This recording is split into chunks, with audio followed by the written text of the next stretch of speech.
My name's Anna. I'm from Drinkaware, the alcohol education charity. Drinkaware aims to get people to think differently about alcohol, and our entire focus is on getting people to understand the harm that alcohol can do to their health, their families, and to those around them. If people understand the impact that drinking alcohol can have, then they're much more likely to make a change.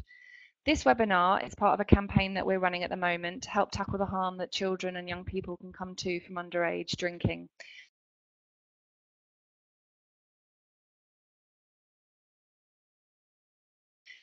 And through the campaign, we really have more effective conversations with them about alcohol. We've developed as part of the campaign a new section on our website specifically about underage drinking. You'll see the URL there on the screen, drinkaware.co.uk/underage drinking. And everything we'll talk through in this webinar today can be found on the website. So do go there and have a look, either now or after you've watched the webinar. Just to reiterate that all the information, the facts that we provide on that website are evidence-based, and the references to the research that we've used in forming the content can be found on the site. We've worked with Suzie Hayman of Family Lives joining us today, and we'll talk through a full presentation shortly. And we've also had input from a consultant paediatrician to help develop the specific information on the actual risks that children come to and the harms associated with drinking. Suzie will talk through specifically understanding why children drink, how to prevent them from starting to drink too early, how to prevent underage drinking, how to prevent them starting too early, why it's good to talk to children about alcohol in the first place, and how to talk to them and how to bring the topic up and have a good chat with them about it. As you've all been chatting on the side there and letting us know there's no sound, if you have any actual questions during Suzie's presentation, please type those in the panel and she'll be able to answer these once she's gone through her presentation in detail. So finally, second time around, welcome Suzie. Thank you very much, Anne, and welcome to everybody to this webinar. Yes, sorry about those technical difficulties. Now, my name is Suzie Hayman, as you've heard.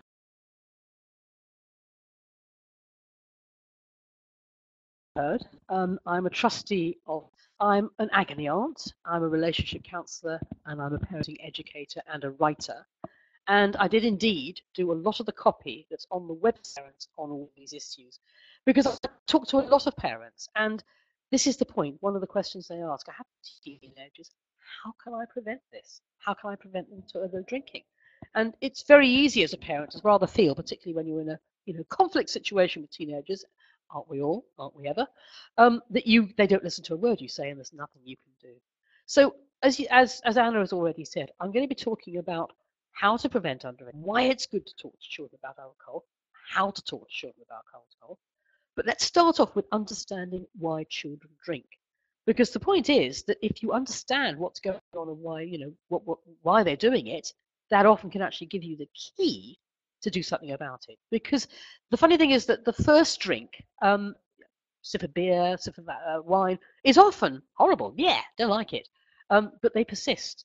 Why do they persist in drinking, even when they're perhaps too young for their bodies to actually be at the stage where they can enjoy these sensations? And why do they persist and sometimes go on to be, drinking dangerously? Well, one of the things I think we need to recognize about teenagers is that risky behavior is something that they do.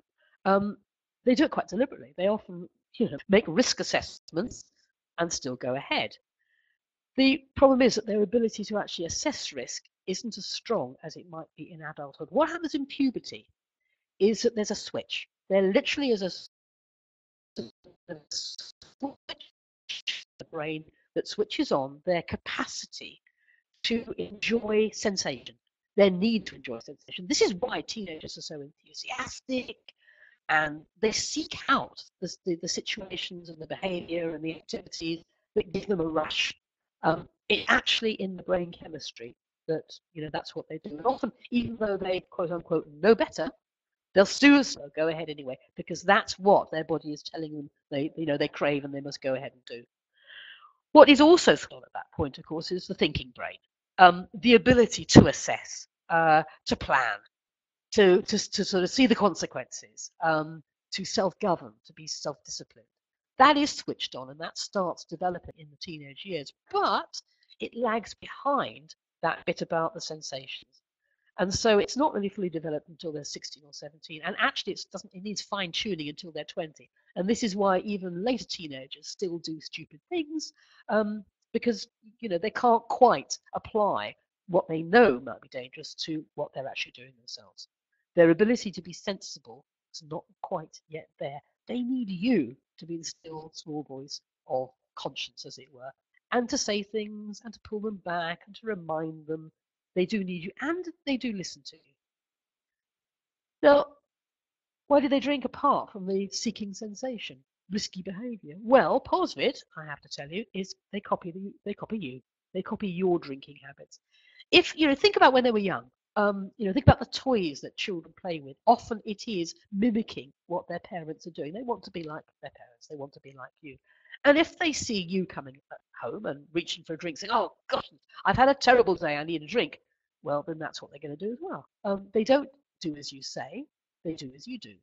And if they're seeing you doing this sort of thing, making drink very much a part of your life, well, they'll copy you and they'll do it too. So you need to set an example. If you want to live with your children drinking, that's one of the things that you need to think about, which is what is their, what they're seeing you doing. It's a key sometimes to protecting them early and protecting them against unwise drinking is drinking habits. Another reason why teenagers drink is they want to be like their friends. I mean, they'll tell you they want to be individuals, but actually they want to be exactly like their friends. Same clothes, same haircut, same music, same behavior. They have to fit in with the crowd. Being part of that crowd is incredibly important. When they were younger, you were their role model. You were the person they looked up. Their friends' approval that becomes terribly important. They are the main influence. And so if they're in a group where drinking has started, it would be very difficult for them to stand up and say no, because they don't want to be different to their friends. They want to be exactly the same. Another reason why they might drink is family. Not just you, but also siblings. If they have older siblings and they've seen their older siblings start drinking, they want to do that too. I mean, you think in terms of all the things, bedtimes. Why can they stay up later than me? I want to do that as well. Children are very bad at recognizing there's an age difference. If their older siblings are doing it, they want to do it too. Mind you, that can be quite useful because you can harness the desire of an older sibling to be seen as somebody to look up to, somebody who's mature, somebody who's behaving better, by saying, "Can you help me?" Talking about this. So it's not just me who's actually doing it. Another reason for their drinking, a normal reason, of course, is they see it all around. It's not just that they see it in the home. Children are bombarded with examples of drink. I mean, everywhere. Social media, TV, magazines, billboards, all of that. I mean, social media is a real reality of young people's minds, of their lives. And they often will see their friends or their older friends or siblings posting pictures of themselves wasted. It does seem to be, rather clever, and it's what they do. So sometimes you have to sort of nudge them into thinking about what they're seeing and thinking about the effect it has on them. Nobody likes to feel that their strings are being pulled and their buttons are being pressed. One good trick as a parent is to challenge your children to spend a day totting up how many times they see drinking behavior around them everywhere. I mean, literally tick, tick, tick, tick, tick. And then in the evening, you can actually sit down and think, oh my goodness, how many times have we seen that? What effect is it having on us that we see it all around us and we're being persuaded in a sense that it's normal and natural and everybody does it? I think a big reason why young people drink and that we really do have to think about is that they may be drinking because they have problems. We often don't like to think this. We don't like to think of our teenagers reaching for a bottle to solve a situation, to solve their unhappiness, to feel better. But just as you may be doing it, they may be doing it. Teenagers have problems. They have problems with friends. They have problems at home. They have all sorts of things that they may be thinking about and be depressed about. And they may see, again, because of the example around them, alcohol as the solution. This, I think, is one of the interesting things that you need to grasp, that you may think alcohol is a problem. Actually, the kids may be thinking of it as a solution to their problems.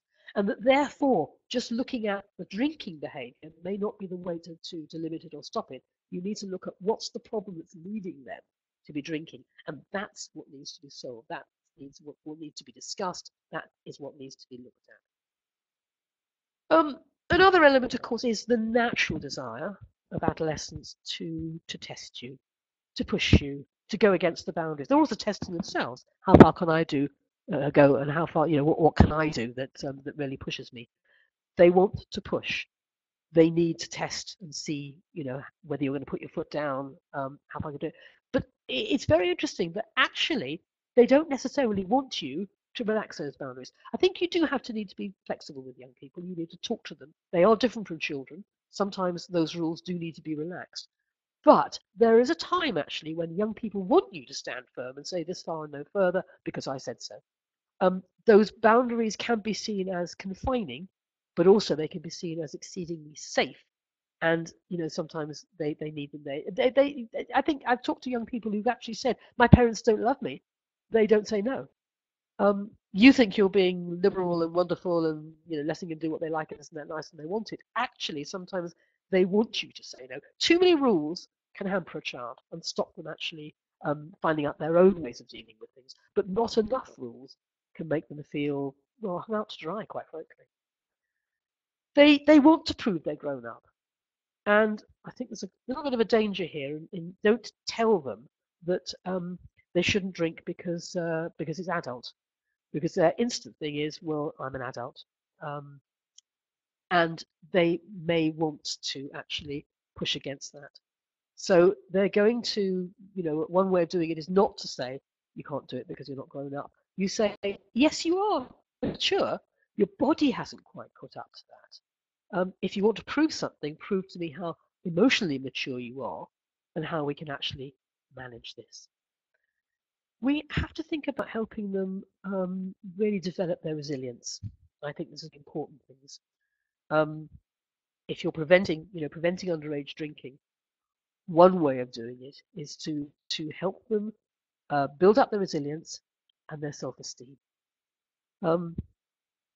Resilience is that ability to bounce back. It doesn't mean that you never have problems. It doesn't mean that you're being protected from your problems. It's about actually experiencing failure and experience difficulties, but learning how to cope with it. And that's what we need to help our children do. And it letting them take risks occasionally, but safe risks, but being able to talk with them about, what is good and what is bad, and how can you manage this. Sometimes letting them fail. Failure is good. It's a way, you learn from failure and what you want to do better. But you build up their self-esteem, again, not by constantly telling them they're absolutely fantastic and wonderful and marvelous. You praise what their effort, as it were, rather than the results. Far better way of actually helping them see that it's the effort that's an important thing. It's, helping them to have rules and routines, but building a can-do attitude. I can do this. I can, you respect your children. You help them see that they're capable of solving problems, not you solve their problems for them all the time. They are solving them. So, what is it called? It's animals that actually solve things. Problem-solving animals. You help them see themselves as that, and that raises their self-esteem, and that actually helps them be able to say, well, I don't need booze. I feel good about themselves. That's about agreeing rules and boundaries around alcohol. We talked already about, you can say no and you can have rules, but you can have specific things about talking to them about what what you can do about drinking and not doing. That you have an expectation that we're going to agree the rules, we're going to sit down and talk about it, and then we're going to actually agree that this is the limit, that you're not going to do this and that. And it often helps and understood why you're saying this. You're not just saying it because you're a killjoy. You're saying it for specific reasons. And all the reasons why alcohol for them you'll find on the Drinkaware website. But then they can go to their friends and say, no thanks, I would join in with you, but my terrible parents would be so horrible to me if I did that they'll make hell for me. So I'll give it a miss, thank you very much. Very useful sometimes for young people to be able to have that excuse. You can help them to see that they can say no to a drink. You model this. You do it yourself. Days when you come in, instead of going, oh my goodness, I need a drink, you say, oh my goodness, I need a cup of tea and a hug. You think of what we call strokes. What are the things that make you feel good? And it's easy to say, yes, a drink will do that. But there are other things that do so much better. A hot bar, a chocolate bar, half an hour with your feet up before you actually get around to making the meal. Making meals together. There are so many things that actually make you feel good. and it would help you say no to a drink. And then they can see you doing that when you're at parties sometimes. No, thanks, I have a soft drink. Oh, that soft drink looks so nice. I'd far prefer that, thank you very much. Or I'd like a fizzy water with a bit of lemon juice in it, something. You're modeling. There are all sorts of reasons why you might have alcohol. Because it feels better, because you want to lose weight, because you don't need it. And there are other things that make you feel good. And looking at your own approach to alcohol then helps you be able to set the rules for them. Because you're saying, I've actually looked at it. I'm not going to drink every night. I'm going to look at the limits, which are for a woman, 2 to 3 units, for a man, 4 to 5 units, only 2 or 3 nights a week. And you keep to that limit and show them that that's what you're doing. And you explain it because it actually makes you feel much, much better. Now, it's really, really helpful. We're getting on to, how to prevent your child drinking. You looked at why they drink. How do you do something about it? How do you talk about it? What can you do? One important thing, I think, would be to prevent alcohol being the answer to boredom.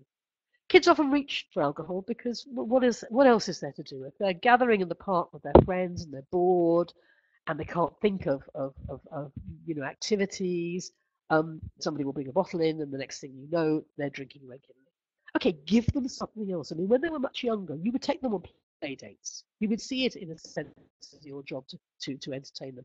Now, perhaps it's not your job to entertain them, but it might be your job to actually spark them off from thinking about the things they'd really like to do. What are the sort of activity clubs that are in your area? What are the things they'd really like to do? Oh, I'd like to skydive. Okay, well let's find a club that helps you to do that. I'd like to climb. Oh, there's more. There must be a group. There must be a club somewhere that does exciting things, and it could be scouts or guides, all sorts of activity clubs in your area, all sorts of sports in your area.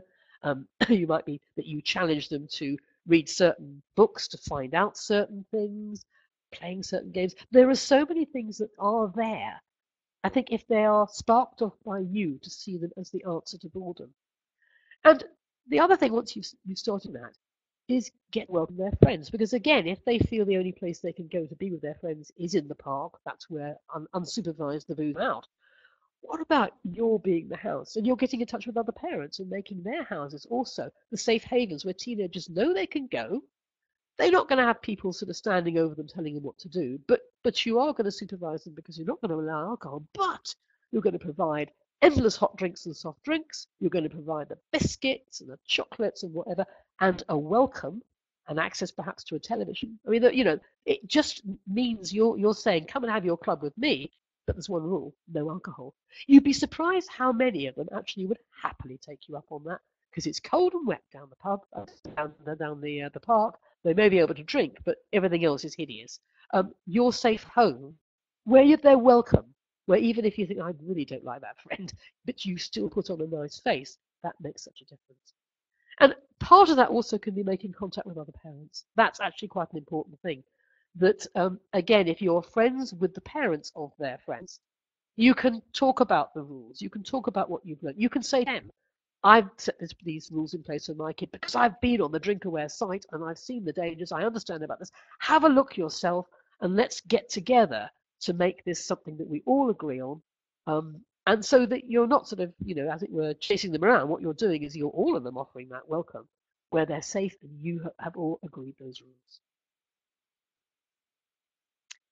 Now, why is it good to talk about alcohol? I think it's quite daunting when you start out as a parent to think, I don't know anything. I don't know enough. And what difference does it make? Well, actually, it's quite surprising. You really should, and it's good, and actually, it's fun, and it's a bonding exercise because that teenager you think who doesn't want to talk to you actually really does want to talk to you, and this is a way in. First and foremost, keep in the front of your mind that if you don't talk to your child about alcohol, somebody else will. They'll talk about it amongst themselves and they'll get that mishmash of misinformation which they'll believe because nobody else is coming in and saying anything else. Or what they're doing is they're looking on websites, they're looking at programs, they're looking at all sorts of places where there may be people who are trying to sell them alcohol and therefore are definitely going to sell them a different story. If you don't do the talking, somebody else is going to come in. Those questions aren't going to go away. Surprisingly, even teenagers, we say here children value your advice, even teenagers actually value your advice. You'd be surprised how often they will go to their friends and say, "Oh well, my parents. I mean, they're absolute dead loss in some things, but they're quite right on this. This is quite interesting. This is what they've learned, and this is what they're telling me." They need to be accepted. All children want, most of all, to be accepted by you, even when you're having those terrible fights. Underneath many of the fights you have with teenagers is that need to be accepted and valued by you. That's what they really want.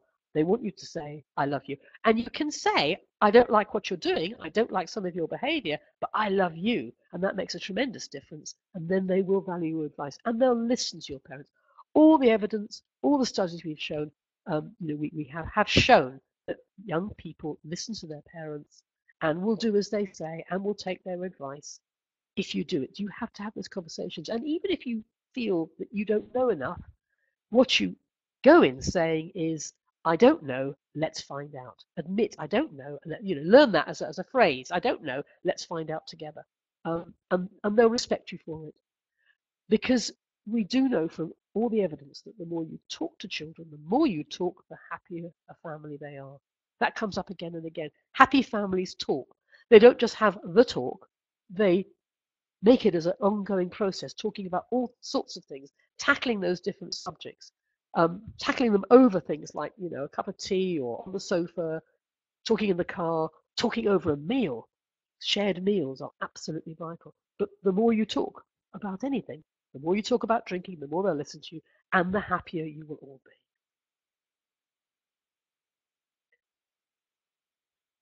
Keep in mind that they'll have questions about alcohol already. Whatever age they are, I promise you, they'll already have questions. I've had discussions with my 7-year-old granddaughter about drinking. So, that's what I mean about it. It's never too late, but it's never too early. They already have those questions. If they're not asking them of you, it's purely because they feel you won't answer them. They really do need to hear you. And if you start thinking, well, surely it's too early, my young person, my teenager, or my, preteen doesn't want to drink now, and I'll leave it until the actual moment. That's too late. You need to have those conversations before the event actually happens. So for a start, you need to get your plan in place. You need to talk to your family members so that you know what you're coming up with, what you've agreed, what you're going to say, what rules you're going to want to put in place. But it's also about building the building blocks with your kid about, yes, we do talk about these things. So it's age appropriate discussions at particular times, but always respond. You'll know when they want to talk because they'll be making those comments. Always respond to a question, never fudge it. And don't be afraid that it's going to encourage them. If I talk to my child about drink, it's going to encourage them to go off and drink. And that is always the fear we have. If I raise the issue, it'll only encourage them. It'll put thoughts in their minds. Well, for a start, I promise you the thought is already there. You're not implanting it, it's there. Secondly, we don't have evidence on drinking, but we do have evidence on something else, which is on sexual behavior. And all the evidence shows that in families where you talk about sex and have sex education early, young people leave their sexual behavior, their sexual exploration until later. So in other words, it is preventative talking about it early. And I think it would be exactly the same with alcohol. It is preventative to talk about it early. You are not going to encourage them to drink by raising the subject. But I know a lot of parents are rather worried about the fact that what happens if they ask me the question, did I drink when I was a teenager? And the likelihood is that you did, because we didn't know about the limits. We didn't know that you shouldn't drink before you're 15, that between 15 and 18 you should be very careful about how much you drink. I'm certain I drank before I was, certainly before I was 17 or 18. But I don't think that I know, in fact, that children do not lose any respect if you confess to this. In other words, you're not a hypocrite to say you mustn't drink when you have drunk yourself at that age, and you're not actually going to start a hair by confessing it to them, by saying, well, yes, you're quite right. I did drink earlier than I'm telling you you shouldn't.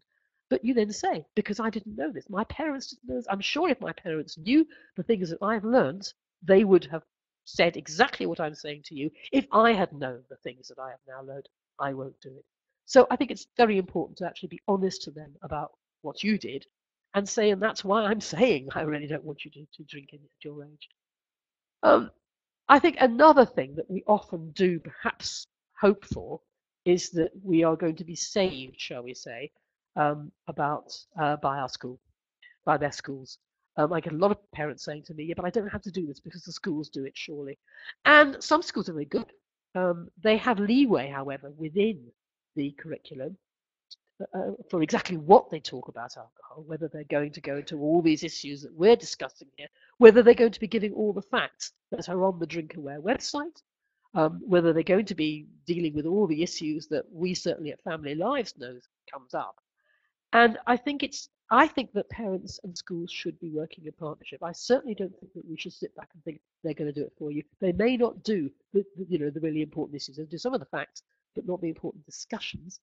And it really is worthwhile you as a parent going to the school and saying, right, what are you teaching? Because I want to make sure that we're together on this, and I'd like to have an input in what exactly you're doing. So yes, don't sit back and be complacent. Do ask. Now we're getting right to the absolute meat of it, aren't we? How to talk to children about alcohol, and I think that's one of the things sometimes that people are a bit worried about, which is the practicalities. How do I actually do it? Do I launch into the talk? Do I give them the sex talk and the drink talk and the drugs talk and think that does it? If you're thinking in that way, often for a start, I can bet you'll do it too late. It'll be closing the door after the horse is bolted, well bolted.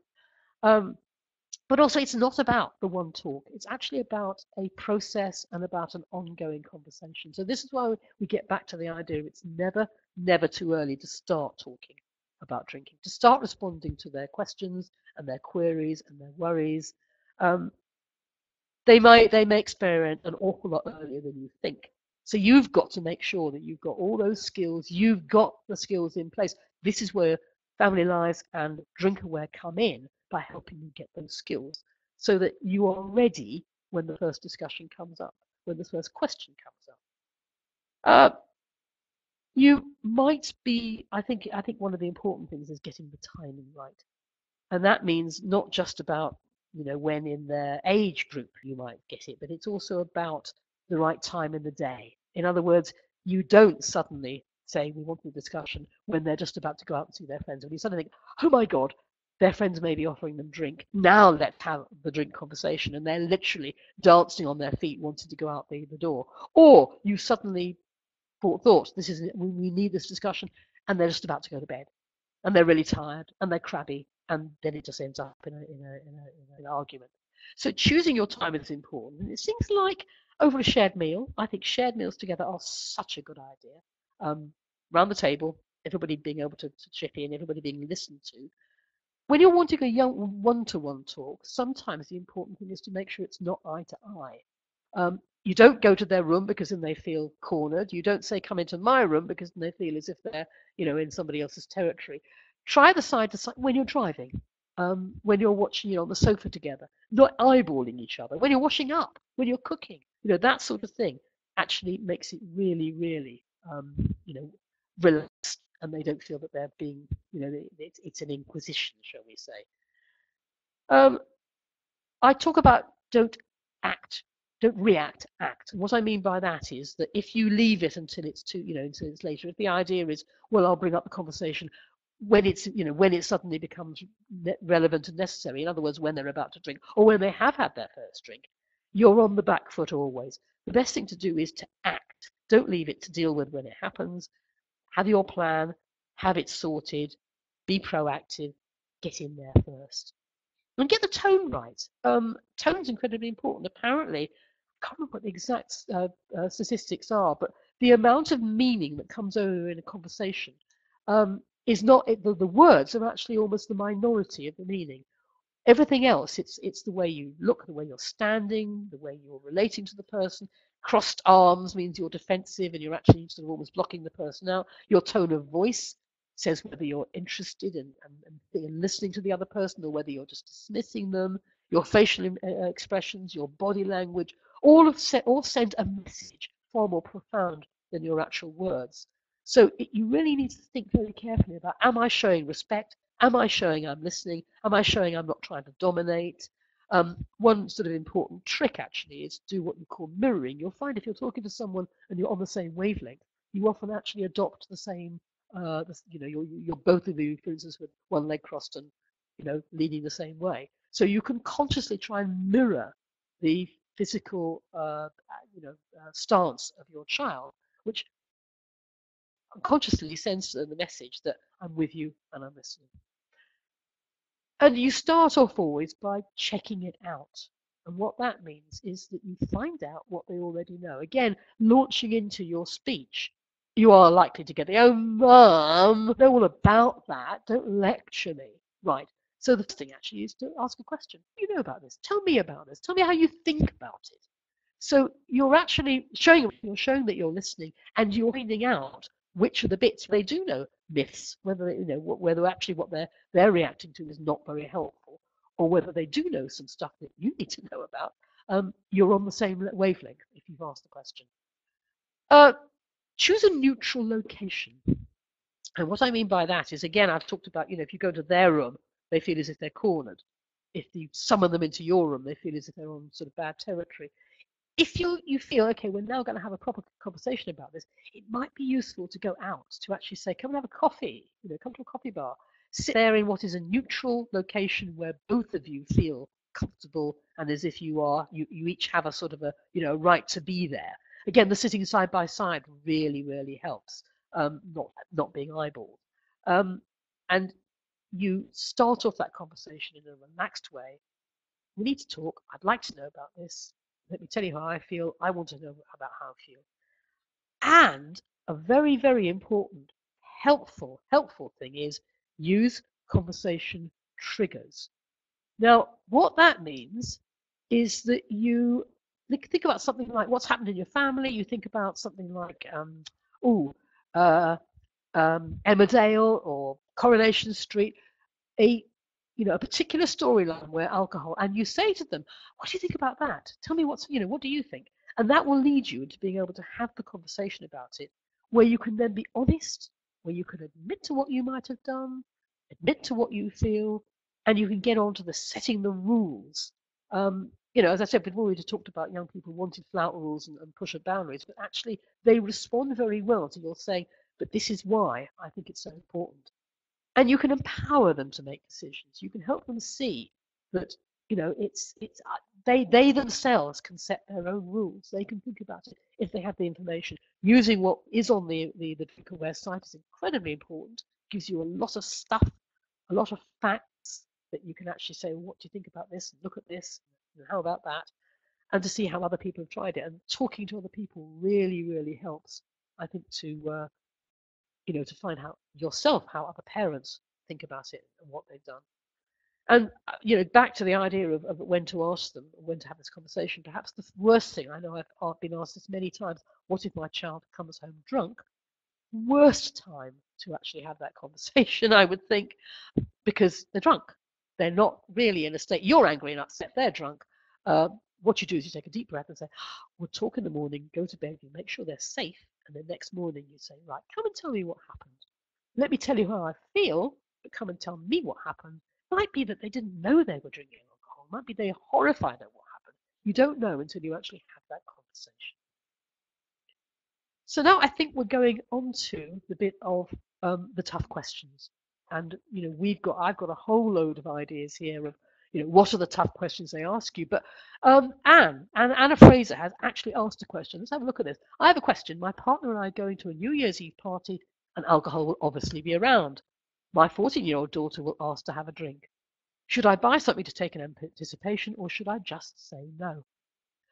Well, Anna, the thing is that the facts, we've talked about the facts, and I'll give you the facts. Certainly, the medical advice is that anybody under 15 should not drink even a sip, even a small amount. It's actually bad for them. What it does, I talked about the fact that it's really important for their education chances, for their chances in life. Alcohol and again, you find all this information on the Drinkaware site. Alcohol's effect on a young body is far more, infinitely more than it is on a grown body, on a mature body. And it does actually affect your brain, it affects your liver.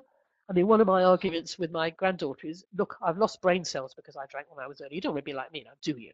And so this is one of the things you can say to them. If I'd known what I know now when I was your age, and I'd be so much cleverer and so much more able to win your arguments with you if I hadn't drunk. So I certainly don't want you drinking. So you say to your 14-year-old, you love her. You want her to have a fabulous, smashing New Year's Eve party with you. And for that reason, what you're going to do is, what is her favourite soft drink? And you're going to be taking it, and that's what she drinks. And I'd actually say to you, Anna, I know it might seem awfully hard, but how about your saying, and I'm going to do it with you? I'm going to actually, no alcohol this year, or maybe one glass. I'll have a glass of bubbly, at midnight. Would it really spoil the party? And that's actually something to think about very carefully. I have to say to you, I'll confess here, I have a non-drinking partner because he used to drink much, much too much, and now he doesn't drink at all. And he's enormous fun to be with. And this is one of the things he challenges sometimes our friends. Would it really kill you to have a night without a drink? And I don't think it would. So make that maybe your challenge of actually demonstrating to her that you can have fabulous fun without the alcohol. There's some evidence. I saw a study recently on actually putting people together in a party situation and giving some of them something that they thought was alcoholic and it wasn't, and then seeing what happened. And the people who thought they were drinking alcohol when they weren't actually, as it were, got drunk as well. They got merry and happy and tipsy. And it really is. Sometimes it's you're imagining it. So I think that's something. So yes, set the rule. No, you're 14. You're not old enough yet to drink. Not even on the special occasion. Next year, when you're 15, maybe one glass of fizzy, at midnight. But this year, let's have a fizzy soft drink and we'll have it together. And please look at the page. Look, tell your daughter actually. Anna, you yourself can look at Drinkaware and look at the relevant pages. Get her to have a look at the pages on Drinkaware that do talk about what exactly is the damage that alcohol can do to the immature body. Yes, she's a mature mind at 14, but her body hasn't yet caught up. And look at what alcohol can do to her. And best of luck. What are the questions that other young people?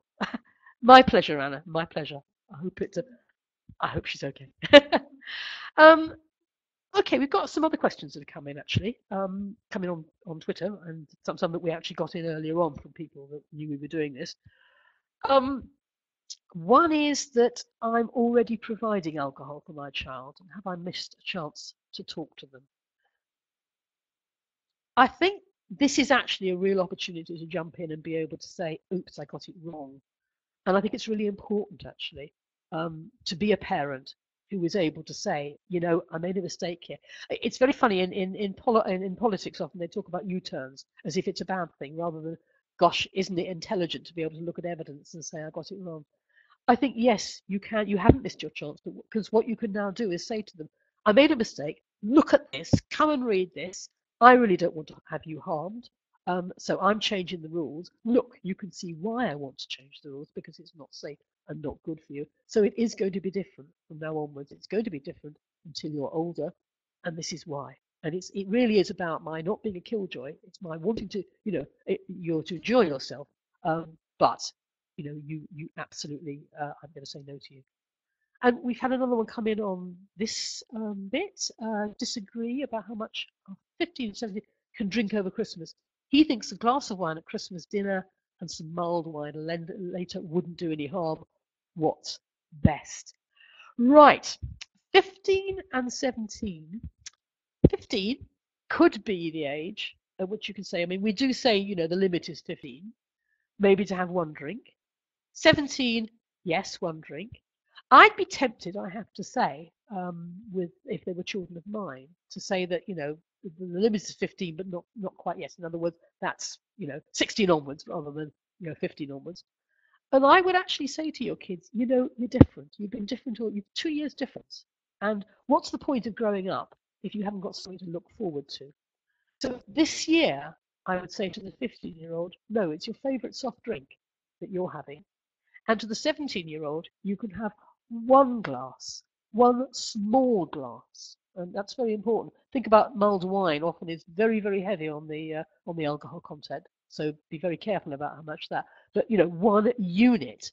Look up your units. You can have 1 unit sometime at Christmas Day, and you can choose when it's with dinner, over dinner, or whether it's a watered down mulled wine in the evening. But to the 15-year-old, I'd say, I love you. Want you to have everything. I want to wave a magic wand. But my magic wand is telling me this year, not yet, favorite soft drink. And it's tough because I think this is the thing about parent that sometimes being a parent, sometimes you do have to put your foot down and say that's the boundary and that's how it is. You do say to them, there's a reason. This is the reason. Come and have a look at the evidence. I'm doing it because I love you, but I'm absolutely, holding the line, and that's that.